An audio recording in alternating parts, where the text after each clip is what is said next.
మనమందరం కళ్ళు మూసుకున్నట్లయితే చిన్న ప్రార్థన చేసుకుని వాక్య భాగాన్ని ధ్యానించుకుందాం. పరిశుద్ధుడైన దేవా, మీ ఘనమైన శ్రేష్టమైన నామానికి స్తోత్రం తండ్రి. ఈ ప్రాముఖ్యమైన సమయంలో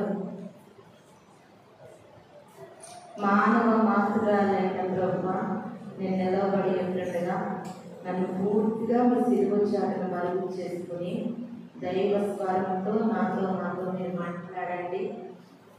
మీరు మాతో మాట్లాడుకుంటుండగా ప్రభా, ఈ మాటలకు మేము ఆకర్షించబడడానికి చూపించండి. వినగలిగే చెవులు గ్రహించే హృదయాన్ని మాకు ఇవ్వండి ప్రభా. వాక్యానుసారంగా మా జీవితాలు మార్చుకుని దేవా, మీ కొరకు బ్రతికేటటువంటి కృపను మాకు అనుగ్రహించమని, సమస్తాన్ని మేము స్వాధీనపరచుకుని వల్ల రాబోతున్న యేసు పరిశుద్ధ నామములో అడిగి వేడుకుని ప్రార్థిస్తున్నాను తండ్రి. చక్కటి స్థానం ఇచ్చిన దేవుని వందనాలు. కుడి వచ్చిన మీ అందరికీ కూడా వందనాలు చెల్లిస్తూ ఉన్నాను. వాక్య భాగాన్ని చదువుకుందాం.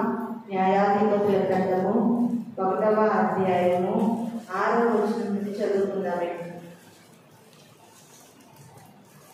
న్యాయాధిపతుల గ్రంథము 1వ అధ్యాయము 6వ వచనం నుండి చదువుకుందాం. అదోని బెజెకు పారిపోగా వారు అతని తరిమి పట్టుకుని అతని కాళ్ళు చేతుల బొటనవేళ్లను కోసివేసిరి. అప్పుడు అదోని బెజెకు తమ కాళ్ళు చేతుల బొటనవేలు కోయబడిన 70 మంది రాజులు నా భోజనపు బల్లగల మొక్కలు ఏర్పరిచింది. నేను చేసినట్లే దేవుడు నాకు ప్రతిఫలం ఇచ్చెను. వారు యెరూషలేమునకు అతని తోడుకుని పోగా అతడు అక్కడ చనిపోయాను. హల్లెలూయా, హల్లెలూయా. ఈ సమయంలో మనకి ఇక్కడ కనబడుతున్నటువంటి ఒక రాజు మనకి కనబడుతూ ఉన్నారండి. ఆయన పేరే అదోని బెజెకు. ఏం పేరేంటి? అదోని బెజెకు. ఆ కాలంలో పేర్లు, రాజుల పేర్లు, చరిత్ర గ్రంథాలు కూడా ఆ కాలంలో ఆ రీతిగా ఉన్నాయి. ప్రాంతాన్ని బట్టి పేర్లు మారుతుంటాయి, మన ఉండే వాతావరణాన్ని బట్టి పేర్లు మారుతుంటాయి. మనలాంటి పేర్లు చైనా దేశంలో ఉండవు, చైనా దేశంలో వాళ్ళు పెట్టుకున్న పేర్లు జపాన్ దేశంలో ఉండవు. అలాగా ప్రాంతాల వారిగా కూడా పేర్లు కూడా మారుతూ ఉంటాయి. అయితే ఇప్పుడు మనం చెప్పుకోబోతున్నటువంటి రాజుగారు ఎవరంటే అదోని బెజెకు. ఎవరండి? అదోని బెజెకు. ఈ పేరు పలకడం కూడా మనకి ఆశ్చర్యం ఉంటుంది, విచిత్రంగా ఉంటుంది. కొంతమంది పలకడం కూడా రాని పేరు. అయితే ఈ యొక్క అదోని బెజెకు పారిపోతూ ఉన్నాడంటే, ఏమవుతున్నాడంట? పారిపోతూ ఉన్నప్పుడు అతన్ని ఎలాగైనా సరే తరిమి పట్టుకుని అతని కాళ్ళు చేతుల బొటనవేలు కోసేసారంట. ఏం చేశారండి? అతని కాళ్ళు చేతులు బొటనవేలు కోసేసారంట. మనిషిని ఏం చంపలేదు కదా. 2 చేతుల బొటనవేలు, 2 కాళ్ళ బొటనవేలే కోసేది. నష్టం ఏముందంటారు? మనము ఆలోచన చేస్తే మన యొక్క బాడీలోని చేతులు, కాళ్ళు అనేవి కూడా చాలా ముఖ్యమైనటువంటి అవయవాలు. అయితే 4 వేళ్ళు చేతులకు మనకు ఉన్నప్పటికీ కూడా ఏదైనా పట్టుకోవడానికి సపోర్ట్ చేసేది ఏంటి? బొటనవేలు. ఏదైనా సరే మనం పట్టుకోవాలన్నా, ఏమైనా పని చేయాలన్నా బొటనవేలు సహాయం ఉంటేనే 4 వేళ్ళు కూడా సహకరిస్తాయి. అలాంటిది కాళ్ళు చేతిలో బొటనవేలు నరికి కోసేస్తే ప్రియమైన దేవుని సంగమా, ఈ రాజు ఏమైనా పని చేయగలుగుతాడా? ఏమి చేయలేడు. పని అంటే ఏంటి? రాజుగారంటే ఒక విల్లు పట్టుకోవాలి, ఒక కత్తి పట్టుకోవాలి, ఒక బాణం పట్టుకోవాలి శత్రువు వచ్చినప్పుడు. కానీ ఏది పట్టుకోవాలన్నా 4 వేళ్ళతో మనం పట్టుకోవడం అసాధ్యమైనది. ఏదైతే మనిషికి ప్రాముఖ్యమైనది సపోర్ట్గా ఉందో అలాంటి బొటనవేలు కోస్తారండి. మనం ఆలోచన చేస్తాం. మనం చదువుకున్నప్పుడు అతను ఏమైపోతున్నాడంటే అదోని బెజెకు పారిపోతున్నాడండి. ఆయన ఏమవుతున్నాడండి? ఎందుకు పారిపోతాం? ఎవరైనా మనం పట్టుకుంటే పారిపోతాం. ఎక్కువ పారిపోయినప్పుడు ఎవరు గుర్తొస్తారంటే మనకి ఒక దొంగ గుర్తొస్తాడు. అవునండి? అతను దొంగతనం చేయగా పట్టుబడ్డాడు అనుకోండి, అతను ఏం చేస్తాడు? వద్దరాని పట్టుకుంటే పట్టుకొని నిలబడ్డా కదా, పారిపోతాడు. ఇక్కడ పారిపోవడం అనే మాట మనకి దేనికి సాదృశ్యంగా కనబడుతుందంటే, ఒక మనిషి తప్పు చేసినప్పుడు ఏమవుతాడండి? పారిపోతాడు. మనిషి తప్పు చేస్తే పారిపోతాడు. దొరకలేని చోట ఒక మనిషి దొరుకుతున్నాడు అనుకో, అక్కడి నుండి జంప్ చేసి పారిపోతాడు. గోడ ఊళ్ళో అవునా పారిపోతా ఉంటారు. ఒక మనిషి తప్పు పని చేస్తున్నాడంటే అతనిలో ధైర్యం ఉండదు. ప్రియమైన దేవుని సంగమా, ఏదో పైకి మనకి పెద్ద ధైర్యవంతుడుగా కనబడవచ్చు, పైకి పెద్ద ధైర్యశాలిగా కనబడవచ్చు, కానీ అతని గుండెలో పిరిగి తన గూడు కట్టుకుని ఉంటదండి.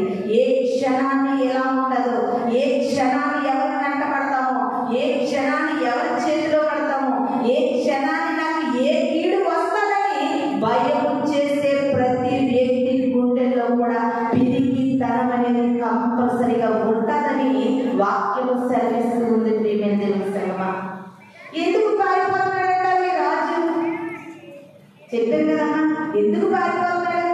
ఏదో చేశాడు, ఏదో చేయకుండా పారిపోడు కదా.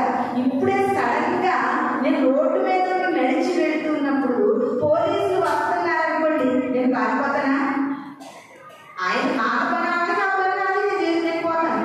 అదే పోలీసులు వస్తుంటే ఫలానా వ్యక్తి దొంగతనం చేసాడు అని ఒక వారికి ఇన్ఫర్మేషన్ వెళ్ళినప్పుడు, ఆ వ్యక్తిని పట్టుకోవడానికి పోలీసులు వచ్చినప్పుడు నేను వెళ్ళినంత ధైర్యంగా వ్యక్తి వెళ్ళగలుగుతాడా? వెళ్ళలేడు. పోలీసుని ఆమె దూరంలో చూడగానే పరుగున వెళ్ళిపోతా ఉంటాడు. చిన్నప్పుడు కూడా పాపం చిన్న ఇళ్లలో చిల్లర దొంగతనాలు చేసుకునేవారు. మా ఇంటి సైడ్ అది వచ్చేటప్పుడు అర్ధరాత్రి సమయంలో అలాగే మేమందరం నిద్రపోతున్నప్పుడు ఒక దొంగోడు వచ్చాడు.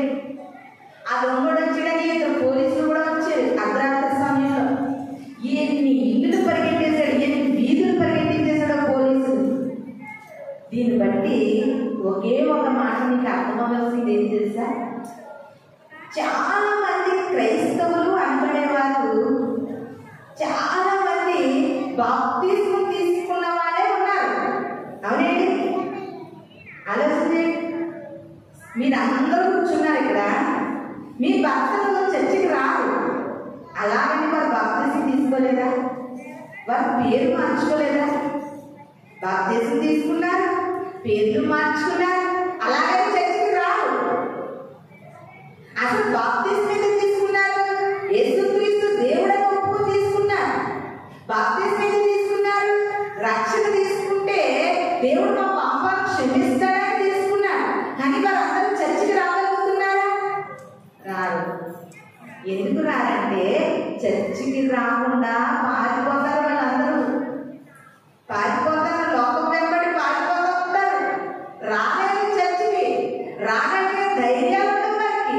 ఎందుకంటే వారు చేసిన పాపాలను బట్టి, వారు చేసిన అతిక్రమ క్రియలను బట్టి, వారు చేసిన దోషాలను బట్టి వారి గుండెల్లో పిరికితనం అనేది గూడు కట్టుకుని ఉంది. కనుక ఈ దినాన్ని నేను అనుకుంటున్నాను, బాప్తిస్మం పొందిన వారు మాత్రమే చర్చికి వస్తారా, మిగతా వారు ఎవరు కూడా బాప్తిస్మం పొందలేదంటారా అని ఒక రోజు కూర్చొని ఆలోచిస్తున్నాను. ఆలోచన చేస్తే నిజంగా ఇక్కడ ఎంతమంది కుటుంబాలు ఉన్నామో, ఈ కుటుంబాల్లో రాలేని వ్యక్తులందరూ కూడా బాప్తిస్మం పొందుకోలేని ఎవరు లేరు అని నేను అనుకుంటున్నాను. మరి మీరేమనుకుంటున్నారో నాకు తెలియదు. ఒక మనిషి దేవుని దగ్గరికి రావడానికి కూడా ధైర్యం అనేది ఉండాలి.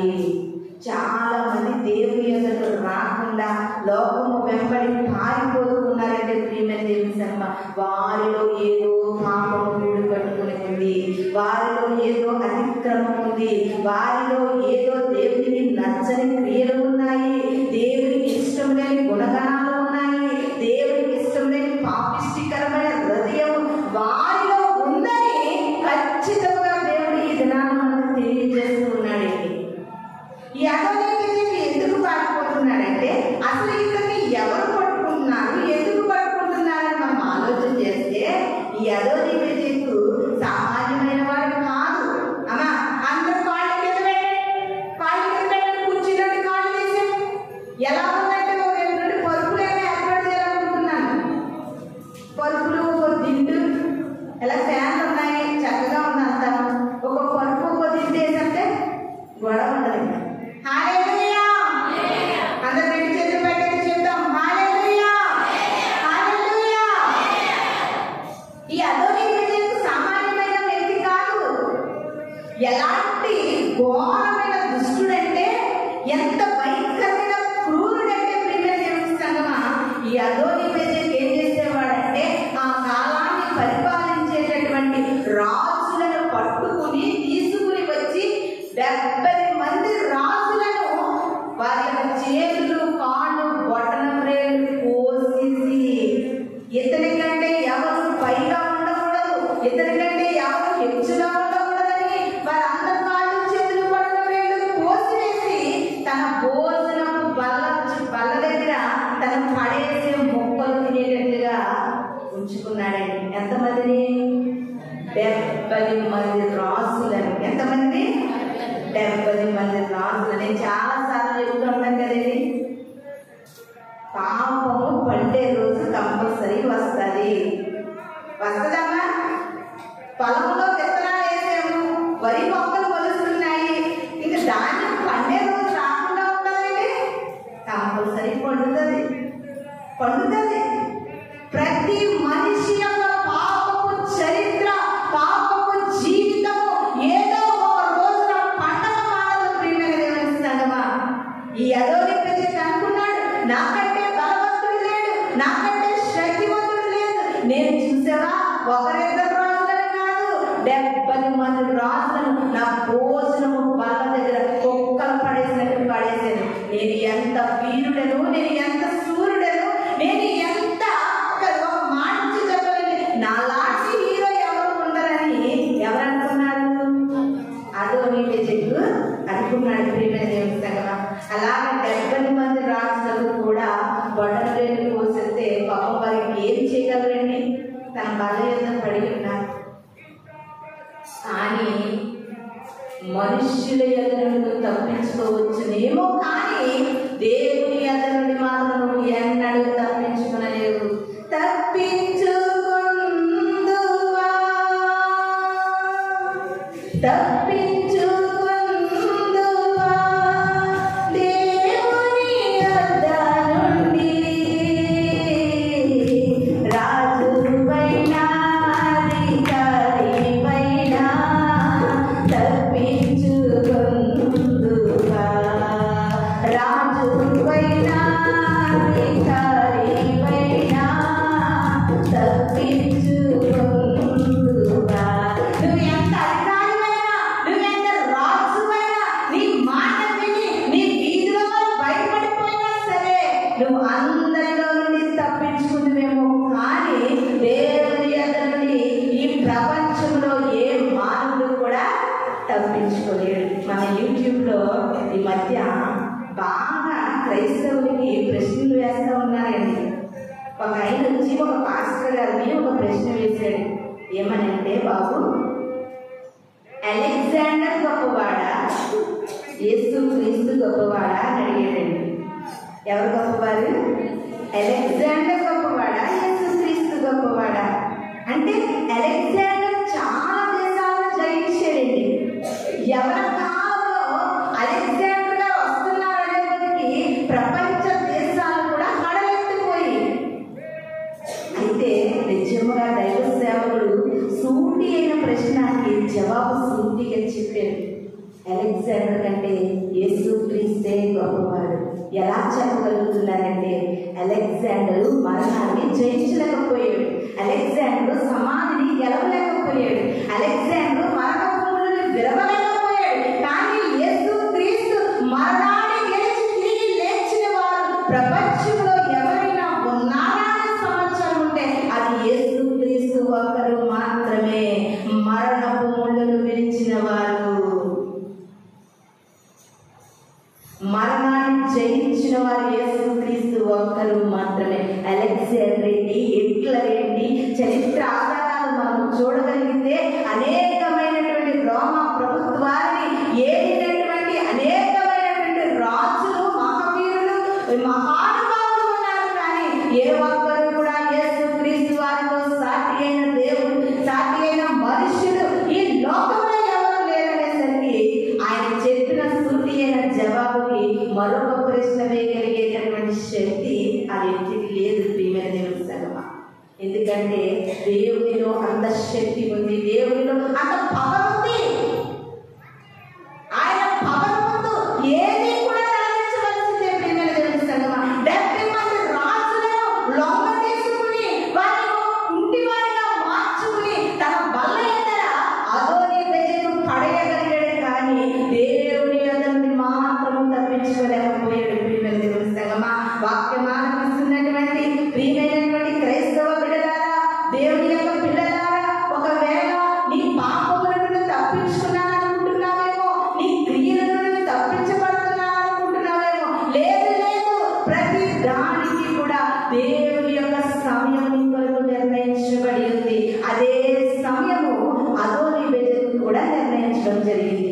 ఎలా నిర్ణయించడం జరిగిందంటే, అదోనీబెజెకుని ఎంతమంది రాజులను ఎలా చేసాడు, ఈడు బ్రతుకుంటే 70 మందినే కాదు 700 మంది రాజులను కూడా తీసుకొచ్చి లైన్ చేస్తాడు. ఇలాంటి మూర్ఖుడు, ఇలాంటి దుష్టుడు, ఇలాంటి పనికి మాలిన వాడు బ్రతికించడం మంచిది కాదని కొంతమంది ఏం చేశారంటే అదోనీబెజెకును పట్టుకోవడానికి ప్రయత్నిస్తూ ఉంటుండగా ఎంత బలవంతుడు ఒకనొక రోజున పిరికి పంటలాగా పారిపోతున్నాడంట. ప్రియమైన దేవుని సంగమా, మాటలైతే కోటలు దాటుతున్నాయి, మాటలైతే ఒక హీరోలా మాట్లాడతావు, ఒక హీరోయిన్లా మాట్లాడతావు. నీ మాటలు, నీ యొక్క బలము, నీ ప్రకటనము మనుష్యుడి ఎదుట కుదురుతానేమో, కానీ ఏ నాటికైనా నువ్వు దేవుని యొక్క మోకరించవలసిందే. ఎందుకంటే వంగని మోకాళ్ళే సరిగా వంగాలి. ప్రతి నాలుక కూడా దేవుని స్తుతించాలని వాక్యం సెలవిస్తూ ఉంది. అదోనీబెజెకును పట్టుకోవడానికి పారిపోతుంటే 70 మంది రాజులను పట్టుకున్న ధైర్యం ఏమైపోయింది, 70 మంది రాజులను పట్టుకున్నటువంటి వీరత్వం ఏమైపోయింది. ప్రియమైన దేవుని సంగమా, ఒక పిరికి పందలాగా పరుగెడతా ఉన్నాడంటే, పరుగు పెడితే పట్టుకుని తీసుకుని వచ్చి, అయ్యా 70 మంది రాజులకు నువ్వు ఏ పని అయితే చేసావో నీకు కూడా అదే పని జరగాలని ఏం చేశారంట. మనం చదువుకున్నటువంటి వాక్య మార్గంలో చూద్దాం ఒకసారి. న్యాయాధిపతుల గ్రంథము 1వ అధ్యాయము 7వ వచనం చదువుకుందామండి. అప్పుడు అదోనీబెజెకు తమ కాళ్ళు చేతుల బొటన వేలు కోయబడిన 70 మంది రాజులు భోజనము పగలిన ముక్కలు ఏర్పడుచుండిరి. నేను చాలా జాగ్రత్తగా వినండి మాట, నేను చేసినట్లే, నేను చేసినట్లే దేవుడు నాకు ప్రతిఫలం ఇచ్చెను. హల్లెలూయా, హల్లెలూయా. నాతో పాటు ఈ మాట అందరూ చెప్తామండి. నేను చేసినట్లే దేవుడు నాకు ప్రతిఫలం ఇచ్చెను. నేను చేసినట్లే దేవుడు నాకు ప్రతిఫలం ఇచ్చెను. హల్లెలూయా. అమ్మో బాబోయ్, నా కాళ్ళు బట్టలు వెళ్ళిపోయాయి, నా చేతులు బట్టలు వెళ్ళిపోయాయి ఎడుతులేదండి. ఎలా మాట్లాడుతున్నాడండి?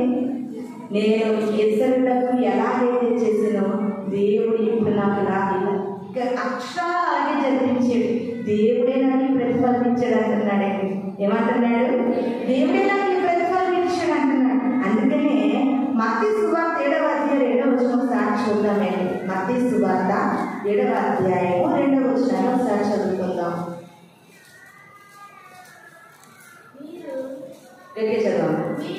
మీరు తీర్చు తీర్పు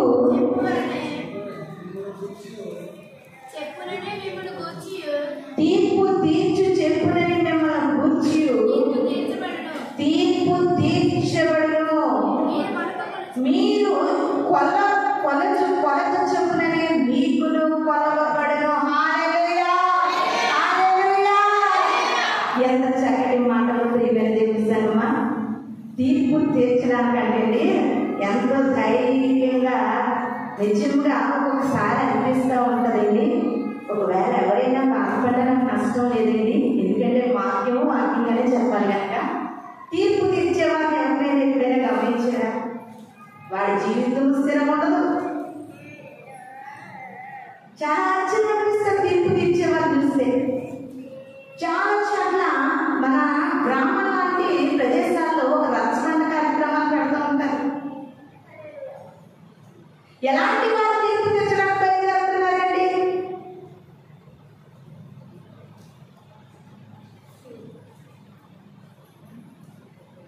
నమ్మకూడని నమ్ముతా నోట్లేసి తీర్పు తీర్చేవాడు ఒక పెద్ద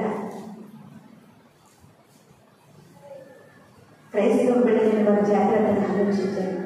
నీకు ఏదైనా సమస్య వచ్చిందనుకో, నీకు ఏదైనా పరిష్కారం కావాలనుకో, అలాంటి వారిని ఆశ్రయించు, దేవుని ఆశ్రయించు.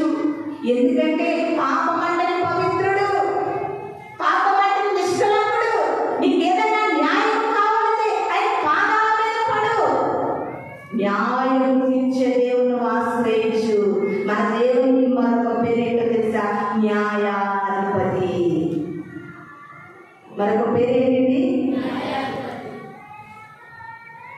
న్యాయానికి ప్రతిరూపం యేసే అనే పాట అన్నీ రాశాడు. న్యాయం కొరకు నీ న్యాయాధిపతి యేసుక్రీస్తు వారు. చాలా ఆశ్చర్యం అనిపిస్తుంది. ఇటువంటి వారా తీర్పు తీర్చేవారు? కుటుంబాలను క్షేమంగా ఏలలేని వారా? బ్రతుకులు నాశనం చేస్తున్న వారా తీర్పు తీర్చే పెద్దలు, తీర్పరులు? ఎంత బాధాకరం! ప్రియమైన దేవుని సంగమా, అందుకే యేసుక్రీస్తు వారు మత్తయి సువార్త 7వ అధ్యాయం 2వ వచనంలో అంటున్నారు, మీరు ఎవరికి తీర్పు తీర్చకండి. మీరు తీర్చే తీర్పు చొప్పునే మీకు జరుగుతుంది. మీరు దేనితో కొలుస్తారో అదే దానితో మీకు కొలవబడుతుంది. హల్లెలూయా, హల్లెలూయా. దావీదు మహారాజు గారు నాతాన్ గారు వచ్చారండి. దావీదు, నువ్వు చాలా గొప్ప రాజు కదా, నువ్వు ఇశ్రాయేలీయుల దేశాన్ని ఏలేటటువంటి మహారాజువయ్యా, నాకు ఒక తీర్పు చెప్పు అన్నారంటండి. ఏమన్నారంటే, దావీదు గారు కంపల్సరీ చెప్తాను, నాతాను ఏం కావాలి అనేసి అంటే, అయ్యా ఒక రాజు గారికి లేకపోతే ఒక ధనవంతుడికి 100 గొర్రెలు ఉన్నాయి. ఎన్ని గొర్రెలు ఉన్నాయండి? 100 గొర్రెలు ఉన్నాయి. పేదవాడికి ఒకే ఒక గొర్రెలు ఉంది. ఒకే ఒక గొర్రెలు ఉంటే రాజుగారికి 100 గొర్రెలు ఉన్నటువంటి రాజుగారింటికి బంధువులు వచ్చారు, అతిథులు వచ్చారు. ఏం చేయాలి? గక్కగా ఆ 100 గొర్రెలు గొర్రెలు తీసుకొచ్చి పూసి పెట్టాలి కదా. కానీ రాజుగారు ఏం చేశారంటే, ఒకే ఒక గొర్రెల పేదవాడి గొర్రె తెచ్చి పోసారయ్యా. తిరిగి నీ తీర్పు ఏంటంటావు? ఎంత సత్యతగా అడుగుతున్నారండి నాతాన్ ప్రవక్త గారు. నీ తీర్పు ఏంటంట? నా తీర్పు ఏమీ లేదు. ఇంకొక మాట మాట్లాడకుండా ఆ రాజుగారు మరణానికి ఆవులైపోవాలన్నారంట. అప్పుడు నాతాన్ గారు అన్నారంట, ఆ రాజు ఎవరు కాదయ్యా, ఎవరికి నువ్వు తీర్పు తీరుస్తున్నావు, తీర్పు తీర్చే నీవే నిందితుడివి, నీవే దోషివి. చాలా మంది ఎదుటివారి కాపురాల్లో తీర్పు తీర్చడానికి, ఎదుటివారి బిడ్డలకు తీర్పు తీర్చడానికి, ఎదుటివారి కుటుంబాల్లో తీర్పు తీర్చడానికి పెద్ద న్యాయకర్తలుగా బయలుదేరుతారు. వాళ్ళ ఇంట్లో వాళ్ళు తీర్పు తీర్చుకోలేరు. హల్లెలూయా, హల్లెలూయా. అందుకే దేవుడు అన్నాడు, నువ్వెవరికి తీర్పు తీర్చుకో, నువ్వు ఏ కొలతతో కొలుస్తావో ఆ కొలతతోనే నీకు కొలవబడతాది. హల్లెలూయా. ఈ అదోని బెజెకు ఏ కొలతతో 70 మంది రాజులను అంగవైకల్యంగా మిగిల్చాడో అదే కొలత ఈ దినాన్ని అదోని బెజెకు కొలవబడింది. జాగ్రత్త సుమ, నోరు కదా అని ప్రతి ఇంటికి వెళ్ళి తీర్పు తీర్చే పెద్దగా నువ్వు ఉండవు. ఎందుకంటే ఈ రోజు మనం తీర్చే తీర్పే రేపు పొద్దున మన కుటుంబాన్ని నష్టాన్ని కలుగు చేస్తుంది. అందుకే దేవుడు ఇంకా ఒక మాట చూడండి, మార్కు సువార్త 4వ అధ్యాయము 24వ వచనం చదువుకుందామండి.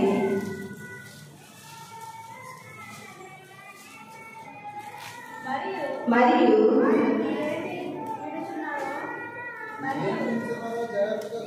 మీరేమి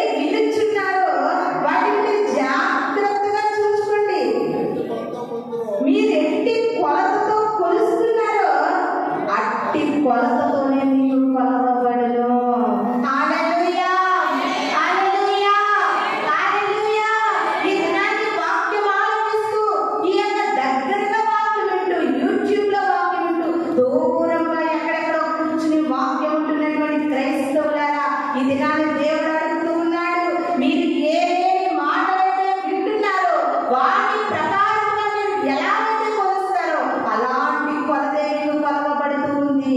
జాగ్రత్త.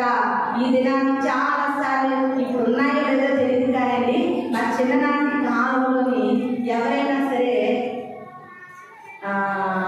పప్పులు అమ్మేవారు, శనక్కాయలు అమ్మేవారు, వేరుశనక్కాయలు అయ్యి అమ్మేవారు వచ్చారనుకోండి, మా నాన్నమ్మ పాప కొంచెం తెచ్చుకుని ఇవ్వడండి.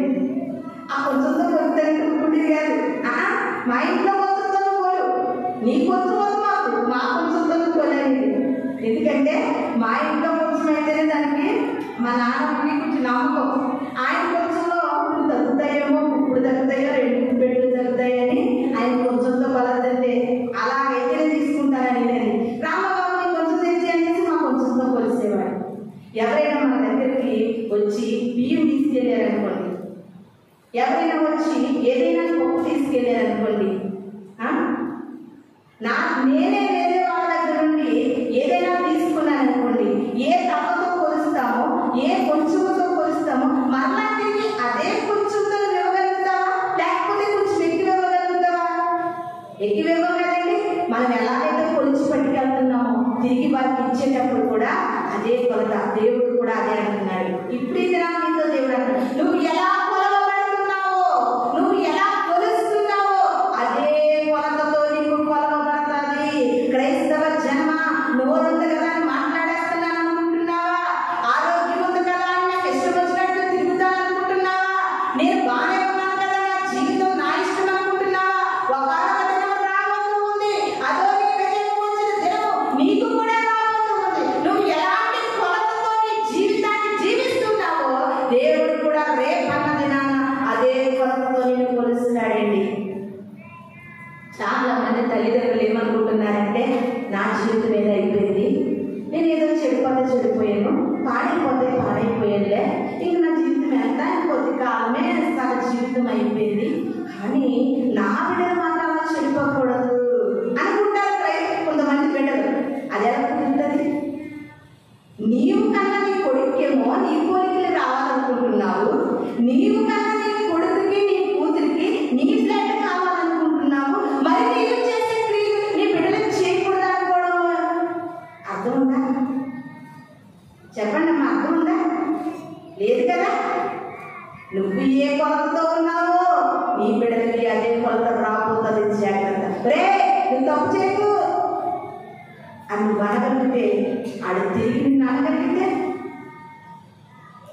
ఏ కొలుస్తున్నావు నీ కుటుంబాన్ని, ఏ కొలుస్తున్నావు నీ జీవితాన్ని, ఏ కొలతతో ఎదుటి వారికి తీర్పు తీరుస్తూ ఉన్నావు, ఏ కొలతతో ఈ లోకంలో జీవిస్తూ ఉన్నావు? జాగ్రత్తగా ఆలోచించండి సుమా. మా చిన్నప్పుడు కూడా ఒక ఆటలు ఆడుకునేవారిని. ఏంటంటే ఒక చున్నీ లాంటిది మెడలో వేసుకుని ఒక డాక్టర్ గారిలాగా నటించేవారు.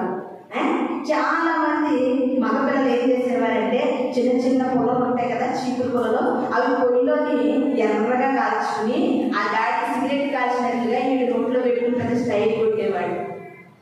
అంతే కదా. ఆ పోలీస్ ఆఫీసర్ ఉన్నాడు అనుకో, ఆ చిరులో ఏం చేస్తాడు, ఆ డాడీ ఇంటికి రాగానే ఆ టోపీ నెత్తిలో పెట్టుకుని ఆ లాఠీ కట్టించి పోలీస్ని అంటాడు. అంటాడండి, అంటాడు కదా. ఈ దినాన్ని నీ బిడ్డలని ఎంత వారైన తర్వాత, నీ బిడ్డలు నీ అంతగా బిడ్డలైన తర్వాత ఒక స్త్రీగా, ఒక పురుషుడిగా నువ్వు ఏ పని చేస్తున్నావో కంపల్సరిగా నీ నీడ వారి మీద పడక మానదు. ప్రియమా, నీ నీడ పడక వారి మీద కంపల్సరీ. నువ్వు చాలా జాగ్రత్తగా ఉండాలి. రేపటి దినాన నా జీవితం మీద అయిపోయిందని నువ్వు అనుకుంటున్నావు, కానీ రాబోయే నీ బిడ్డల భవిష్యత్తు పాడైపోతుంది. జాగ్రత్త సుమా. రాబోయే నీ బిడ్డల భవిష్యత్తుకి చెడ్డ పునాది వేస్తున్నావు. చాలా మంది అనుకుంటూ ఉన్నారు, నువ్వు చేసే పాపం నీ బిడ్డల మీద పర్యవసానం కలుగుతుంది. నీవు నేను ఉంటే నా బిడ్డలు ఉండాలంటే. ఎందుకంటే వాక్యం అంటుంది, ఏ కొలతతో కొలుస్తున్నావో అదే కొలత నీకు కలవబడుతుంది. ఎప్పటికైనా వాక్యం ఆలపిస్తున్న నీవు ఒక తుది నిర్ణయాన్ని తీసుకో. ఆ నీడ, ఆ యొక్క సమయాలు మన బిడ్డల మీద పడకుండా ఉండాలంటే ముందు మనము కూడా చాలా జాగ్రత్తగా ఉండాలి. తల్లిదండ్రులుగా మనం చూడండి, ఒక స్త్రీ ప్రార్థన చేసుకుంటే చిన్ని పిల్లలు ఏం చేస్తారండి? చున్నీ వేసుకుని అమ్మలా ప్రార్థన చేస్తారు. అవునా? మనం ఎలా నడుస్తున్నాము? జాగ్రత్త. నీ ఎవరి బిడ్డలు తప్పుకోవడానికి, నీ కడుపుని బిడ్డలు తప్పుకోవడానికి లోకాలను తిట్టకు. వాళ్ళు ఎవరెవరితో జడ్లు పట్టేది, చెడు స్నేహాలు పట్టేది, చెడు స్నేహాలతో వాళ్ళు చెడిపోయానుకుంటున్నాం. వారు చెడిపోవడానికి గల పునాది మెయిన్ కారణము ఏ కొలతతో నువ్వు కొలుస్తున్నావు? జాగ్రత్త సుమా, జాగ్రత్త. మనం చాలా జాగ్రత్తగా ఉండాలి. మన కొలమానం జాగ్రత్తగా ఉండాలి. ఎలా కొలవబడుతున్నాం? న్యాయాధిపతిగా ప్రభు యేసు నిలువా, ధరలోని ప్రజలంతా తీరగా సంజాయిషి ఇక లేదులే, క్షమాపణ కసరే తావేను ఆ తీర్పులో. ఓ క్రైస్తవని వాస్తవాలు తెలిసే పగలో నీ ముందరి తెలుసా. హల్లెలూయా. క్రైస్తవుడా, న్యాయాధిపతిగా దేవుడు నిలబడినప్పుడు, నిన్ను తీర్పు తక్కడలో వేసినప్పుడు, నీకు తీర్పు తీర్చడానికి తక్కడలో ఉన్నప్పుడు, నీ తక్కడ ఎలా ఉంది? న్యాయమైన తక్కెట్లలో ఉండగలుగుతూ ఉన్నావా? ఒకరికి చెప్పడం చాలా సులభం ప్రియమైన దేవుని సంగమా, మనము ఆచరణలో పెట్టడం అనేది చాలా కష్టం. చాలా కష్టమండి. ఎలా ఉంది మన జీవితాలు? ఎలాంటి కొలతలు కలిగి మనం బ్రతుకుతూ ఉన్నాం? ఎలాంటి భక్తి కొలతలు కలిగి ఉన్నాం? ఎలాంటి ప్రార్థన కొలతలు కలిగి ఉన్నాం? దేవుడి పట్ల ఎలాంటి ఆసక్తి కలిగి ఉన్నాం? దేవుడి కొరకు ఎలా జీవించాలని మనం అనుకుంటున్నామో అదే కొలత రేపు పొద్దున మళ్ళీ ఎవరికి కొలవబడుతుందండి? నా కొలత నాదే. ఒక టైలర్ ఉన్నాడండి, చాలా విలువ పెట్టి మంచి కాస్ట్లీ మెటీరియల్ తీసుకుని తెచ్చాను. తెచ్చినప్పుడు, బాబు నువ్వు చాలా పేరు ప్రఖ్యాతులు కలిగిన టైలర్వి, ఈ క్లాత్ చాలా కాస్ట్ అయ్యా, చాలా రేటు పెట్టి తెచ్చాను, కుట్టే అన్నాను అనుకోండి. టాలెంట్ ఉంది, మంచి పేరు ఉంది, కుట్టే కదా. కొలత కావాలి. జాగ్రత్త సుమా. నీ కొలత లేకుండా అతనికి ఎంత టాలెంట్ ఉన్నా కుట్టలేడు. నీ కొలత, నీ ఆతులు తీసుకోకుండా, నీ మెజర్మెంట్స్ తీసుకోకుండా ఎంత టాలెంట్ ఉన్న టైలర్ కూడా కుట్టలేడు. కొలత అనేది మనిషి జీవితానికి చాలా ప్రాముఖ్యమైనది. అందుకనే దేవుడు ఆ యొక్క ఆది కాండము మొదలుకొని ప్రకటన గ్రంథం వరకు మనం ఆలోచన చేస్తే, నోవాహు దేవుడు ఏమన్నారండి? నోవాహు, నీకు నచ్చినట్టు వాడగట్టు, నీకు నచ్చినట్టు కిటికీలు, నీకు నచ్చినట్టు తలుపులేటాలేదు. జాగ్రత్త నోవాహు, నేను ఏ కర్ర చెప్పినా నాతో వాడగట్టు. నేను ఎలాంటి కొలతలైతే నీకు ఇస్తున్నాను, ఎంత వెడల్పు ఉండాలో, ఎంత ఎత్తు ఉండాలో, ఎన్ని కిటికీలు ఉండాలో, ఎన్ని తలుపులు ఉండాలో ఒక కొలత చెప్తాను. ఆ కొలత ప్రకారం నేను కట్టాలి. దేవుని మనస్సానికి ఒక కొలత ఉంది, దేవుని మందిరానికి ఒక కొలత ఉంది, దేవుని కొరకు జీవించే నీ జీవితానికి కూడా కొలత ఉండాలి సుమా. కొలత లేకుండా విలువ రాదు. కొలత లేకుండా నీ క్రైస్తవ్యానికి ఒక అర్థం ఉండదు. అది ఎంత కాస్ట్లీ క్లాత్ అయినప్పటికీ కూడా కొలత లేదే అనుకుంటలేదండి. ఇది నా నీకు ఒక కొలత ఉందా? నీ ప్రాంతానికి కొలత ఉందా? నీ కన్నీటికి కొలత ఉందా? ఏదో వస్తున్నాను ముందుపడికి వెళ్ళిపోతున్నానంటే ఏది నీ కొలతని దేవుడికి నాన్న మనల్ని అడుగుతూ ఉన్నాడండి. మనకి కొలత ఉండాలి. కొలత ఉండాలండి. కొలత లేనిది ఎవరు కూడా ఏమీ చేయలేరు ప్రియమైన దేవుని సంగమా. అందుకని ఇది నా ప్రభు సెలవిస్తూ ఉన్నారు. ఇంకొక మాటను చూద్దాం. లూకాసు వార్త 6వ అధ్యాయము 37వ వచనాన్ని చదువుకుందామండి. లూకాసు వార్త 6వ అధ్యాయము 37వ వచనాన్ని చదువుకుందాం. లూకాసు వార్త 6వ అధ్యాయము 37వ వచనాన్ని చదువుకుందామండి. తీర్పు తీర్చబడి మిమ్మల్ని గురించి తీర్పు తీర్చబడును. చూడండి ఒకసారి అందరూ. లూకాసు వార్త 17వ అధ్యాయము 11వ వచనాన్ని ఒకసారి చదువుతున్నాను, ఒకసారి వినండి. 17వ అధ్యాయము 6వ అధ్యాయము 37వ వచనాన్ని ఒకసారి నేను చదువుతున్నాను, వినండి. ఒకసారి అందరూ కూడా వినండి.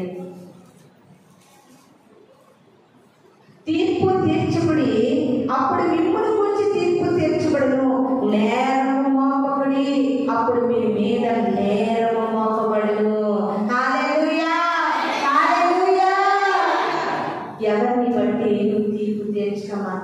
ఈ రోజు మొదలుకొని ఇప్పటి వరకు తెలుసో తెలియకో మాట్లాడేవేమో, తెలుసో తెలియకో ఏదో మాటలు మీరిపోయేవేమో, నేరాలు మోపేవేమో. ఇది నా దేవుడు అంటున్నాడు, జాగ్రత్త. ఎదుటివారి బిడ్డల మీద నువ్వు నేరాలు మోపకు, నీ బిడ్డల మీద నేరాలు మోపబడతాయి. ఎదుటివారి కుటుంబానికి నువ్వు తీర్పు తీర్చకు. రేపటి దిన నీ కుటుంబానికి ఏమొస్తుంది? తీర్పు వస్తుంది. మన పనిగా మనం చూసుకుందాం, మన జీవితమేదో మనం చూసుకుందాం. ప్రియమైన దేవుని సంగమా, అందుకే అంటున్నారు కదా, మన పుస్తకం ఏదో మనం చదువుకుందాం. ఎదుటి వారి పుస్తకంలో తప్పులు వెతకాలని నువ్వు ప్రయత్నించవద్దు. అందుకే దేవాది దేవుడు అంటున్నారండి, నీ కంటిలో ఉన్న నలుసును మాని ఎదుటి వారి కంటిలో దూరమును ఎందుకు వెతుకుతున్నావు? నువ్వు మన కంటిలో దూలాన్ని ఉంచుకుని ఎదుటి వారి కంటిలో ఏం వెతుకుతున్నామంటే మనము నలుసు వెతుకుతున్నాం. అది కూడా మన కుటుంబాలకు మంచిది కాదు, అది మన బిడ్డలకు మంచిది కాదు, అది మన జీవితానికి ఎంత మాత్రము కూడా మంచిది కాదు అని వాక్యం క్షుణ్ణంగా మనతో మాట్లాడుతూ ఉంది. ప్రియమైన దేవుని సంగమా, 2వ కొరింథీయులకు రాసిన పత్రిక 9వ అధ్యాయము 6వ వచనం చదువుకుందామండి. 2వ కొరింథీయులకు రాసిన పత్రిక 9వ అధ్యాయము 6వ వచనాన్ని చదువుకుందాం. చదువు. కొంచెముగా విత్తువాడు కొంచెముగా పండకపోయేను, సమృద్ధిగా విత్తువాడు సమృద్ధిగా పండకపోయేను. హల్లెలూయా, హల్లెలూయా.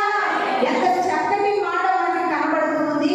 కొంచెముగా విత్తువాడు కొంచెముగా పండకపోయేను, సమృద్ధిగా విత్తువాడు సమృద్ధిగా పండకపోయేను అని ఈ విషయమై చెప్పుచున్నాను. హల్లెలూయా, హల్లెలూయా.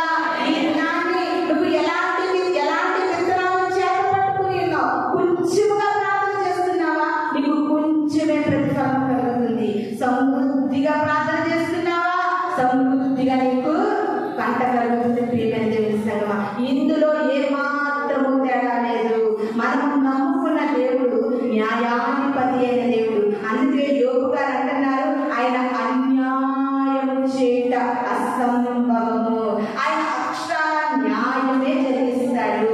అంత హృదయానుసారుడైన దావీదే పాపము చేస్తే దేవుడు న్యాయాధిపతి అయిన పాపానికి పరిహారంగా 5 బిడ్డలు తీసేసుకున్నాడండి.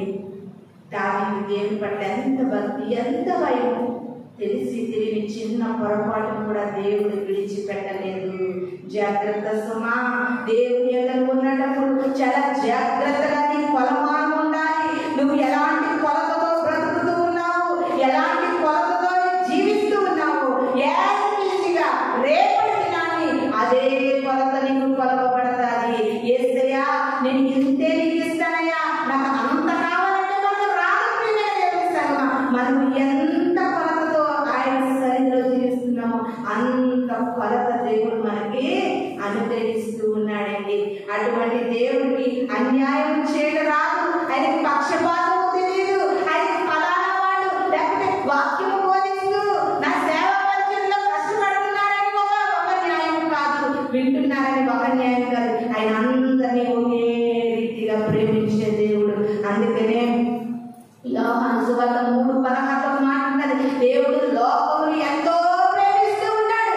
ఒకవేళ నువ్వు దేవుని బిడ్డగా జీవిస్తూ దేవుని భక్తునికి ఏదైనా స్వస్థత కావాలి, సహాయం కావాలి, నా కుటుంబంలో ఈ మేలు జరగాలని ఒకవేళ దేవుని స్థితిలో నీవు ఉన్నప్పటికీ కూడా మందిరంలో ఉన్న వారిని ప్రేమించే దేవుడు నీ ఆశ గల ప్రాణాన్ని నీకు కూడా తృప్తిపరుస్తాడు. ఎందుకంటే ఆయన క్రైస్తవులను మాత్రమే కాదండి, దేవుడు లోకాన్నే ప్రేమించే దేవుడని యోహాను సువార్తలో మనకు రాయబడి ఉంది. అటువంటి దేవుడు నీకు నాకు కూడా ఇది నాకు ఒక హెచ్చరిక చేస్తూ ఉన్నాడు. జాగ్రత్త, నువ్వు ఎలాంటి కొలత కలిగి బ్రతుకుతున్నావు అదే కొలత రేపు పొద్దున నాకు కొలవబడతాది, అదే కొలత నాకు కొలవబడతాది. ప్రియమైన దేవుని సంగమా, అందుకే లోకానుసారమైన సామెత ఏముంటదండి, అట్టున్నాముకే మొక్క ఎప్పటికైనా ఉంటుందంట. ఏముంటదండి, అట్టున్నాముకే మొక్క ఎప్పటికైనా ఉంటుందంట. నువ్వు ఎలా కొలత కలిగి బ్రతుకుతున్నావు ఈజీగా నువ్వు అదే కొలత నీకు కొలవబడుతుంది. జాగ్రత్త సుమా, నీ జీవన విధానంలో, నీ యొక్క క్రైస్తవ జీవితంలో నువ్వు ఈ లోకంలో ఎలా బ్రతుకుతూ ఉన్నావు, ఎలా జీవిస్తూ ఉన్నావు, ప్రతిదీ కూడా ప్రింట్ టు ప్రింట్ దేవుడు ఒక లెక్కలోకి తీసుకుని వస్తాడు. కనుక దేవదూతలను కూడా విడిచిపెట్టలేని దేవుడేని మన దేవుడు. ఆయన న్యాయవంతుడు కనుక దేవదూత అయిన లూసిఫర్ మనసులో చిన్న తప్పుడు ఆలోచన కలిగితే ఆ లూసిఫర్ నే దేవుడికి ఎంతటి నెట్టి వేసాడు. ఎంతో అల్లారి ముద్దుగా, ఏంటండి అల్లారి ముద్దుగా మొట్టమొదటిసారిగా మనిషిని చేసుకున్నాడండి ఆదాముని. ఎప్పుడు చేశాడండి? మొదటి మనిషి ఎవరు? ఆదాము గారు. దేవుడు కలలతో ఒక ఊహలు కలిగి ఒక మనిషిని చేసుకుని ఆ మనిషికి జీవవాయువును నింపి ఆదాము పేరు పెట్టాడు. ఆదాము గారు ఒక్కరు జీవిస్తున్నారని ప్రకటింప చేసి అవ్వమ్మలు చేశారు. ఈ ఇద్దరు దేవుని దృష్టిలో ఈ యొక్క సర్వ ప్రపంచ మానవుల్లో మొదటి మనుష్యుడు ఎవరంటే ఆదాము, రెండవది ఎవరంటే అవ్వ.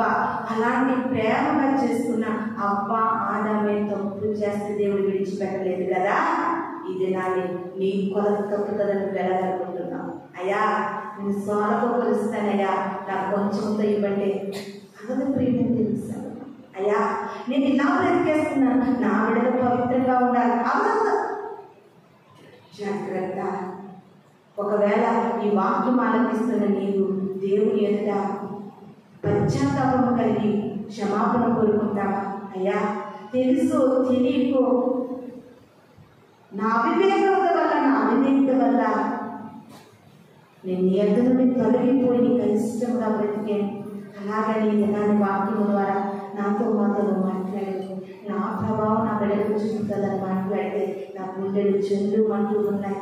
కాబట్టి పశ్చాత్తాపము కలిగి నీ పాదములు పట్టుకుని బ్రతిమలాడుతున్నాయా, నీ ప్రభావం నా బిడ్డల మీద పడకూడదు ప్రభు. ఇప్పటికైనా నన్ను క్షమించి నా కొలత తండ్రి నాయన అయ్యా సరిచేయగలిగే దేవుడు నీవని కనుక ఈ చిన్ని ప్రార్థన చేసి మారు మనసుగా నువ్వు పొందగలిగితే దేవుడు కంపల్సరిగా నీ కుటుంబంలో, నీ జీవితంలో గొప్ప కార్యం చేయడానికి సిద్ధంగా ఉన్నాడు. ప్రేమ తెలుస్తాను.